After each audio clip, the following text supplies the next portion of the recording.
Okay, paano natin gagamitin yung walk-in, delivery at pick-up button dito sa ating POS? So, open natin yung POS.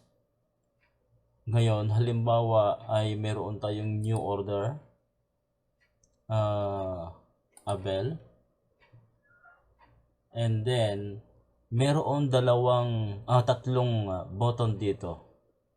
Walk-in, delivery, pick-up. Itong walk-in ay ginagamit lang ito kapag ang ating customer ay pumunta sa inyong shop at bumili ng tubig at walang delivery na mangyayari o kaya ay pick-up. So, pipiliin nyo yung walk-in. Pag-click nyo yung walk-in, automatic yan, pwede na kayong mamili ng ito ay personal, siyempre. At bibili siya ng halimbawa ay tubig na ganito. So, siyempre, ang price nun, kung hindi niya hihiramin, refill ay ito. Pero pagka may pagbabago, ay pwede niya namang baguhin yon. Okay? So, halimbawa ay refill 15. Okay? Add to cart. So, then, check out. Ganun lang yon. Kapag ka naman ay delivery, excuse, new order, customer 1, tapos delivery, tapos yung container ay hihiramin niya, click borrowed, and then i-click nyo itong items. Halimbawa ay 25 pesos. Kung merong kayong ibibigay na discount o ano, pwede naman. Pwede rin yung baguhin itong price na ito. Pwede nyo gawing 20, enter, at add to cart, magiging 20 yan. Okay? So, halimbawa, kaya pwede nating i-modify yung price dito kung gusto ninyo. Pero ang default ay kung ano yung nandoon sa price ng ating mga items. 25, 15, 23, 20. Okay? Halimbawa, mineral. So, 15. Pwede mo namang dagdagan ito ng halimbawa ay gawin mong 16. Kaya naging 36. Okay? Then, after that, check out. So, yung delivery, syempre, mapupunta siya dito. Dito siya. Invoice 39, invoice number 39. Ngayon, paano naman yung pick up? Halimbawa, mayroon tayong bagong order, si Juan de la Cruz, pero pick up. Ibig sabihin nun, yung bibilhin niyang tubig ay pipick upin niya dyan sa water refilling station ninyo. So, kanya ang kanyang asset o galon. Halimbawa, ito ang binili niya, in-order niya, at nag-order siya ng siguro ay 10 o ganyan. Okay? Pwede na rin siyang ibigyan ng special discount. Meron siyang dito. Halimbawa, lalo na yung mga senior citizen, di ba, binibigyan ng discount. So, halimbawa, 250, bigyan mo ng discount na 20. Kaya magiging 230 na lang yung kanyang babayaran. Diba? So, check out. Ngayon, saan mapunta to? Pupunta dito sa for pick up. Kita nyo yung invoice number na 40 ay nasa for pick up.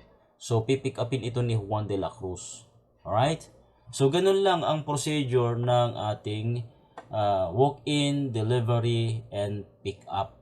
Ngayon, pagka dumating na ang oras na yung pick up ay, halimbawa, na-close mo na yan, di ba? Ngayon, pipick upin ni Juan de la Cruz yung kanyang in-order. Diba? Nag-message siya kasi. Order ako ng 10 tubig. Yan, pipick upin ko mamaya yan. Ngayon, pag dumating na si Juan de la Cruz sa shop ninyo, i-search nyo dito, o kaya ay, ito siya o kaya ay makikita nyo pa rin yung kanyang pangalan dito hanggat hindi siya na i-close yung ating transaction. Okay? So, halimbawa, pindutin nyo itong tab na yan. sabi dito, mayroong message, dear customer, your order is ready for pick up. Invoice number, payment status, quantity, ganyan. Pwede kayong mag-send ng SMS o kay WhatsApp. Okay? Ngayon, pag dumating na si Juan de la Cruz sa shop ninyo, siyempre, magbabayad na siya. Okay? So, bayaran niya 230. Okay? So, paid. Diba, nagbigay siya ng 250. Alright?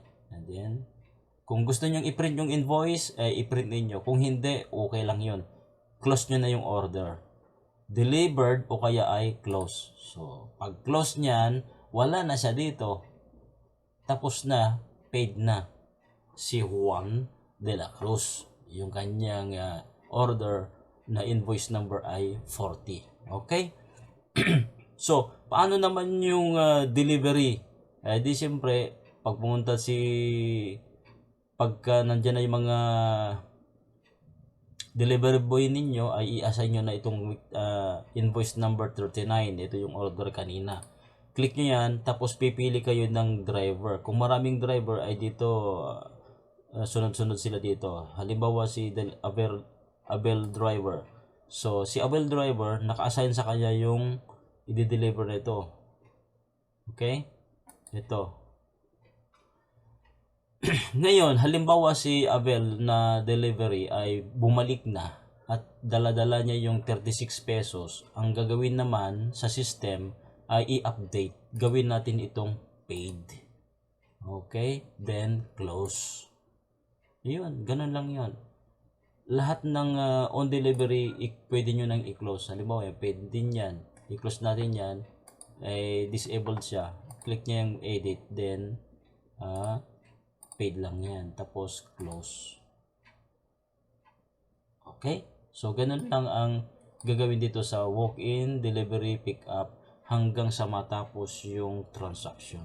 Sana maliwanag at dito tayo sa susunod na tutorial.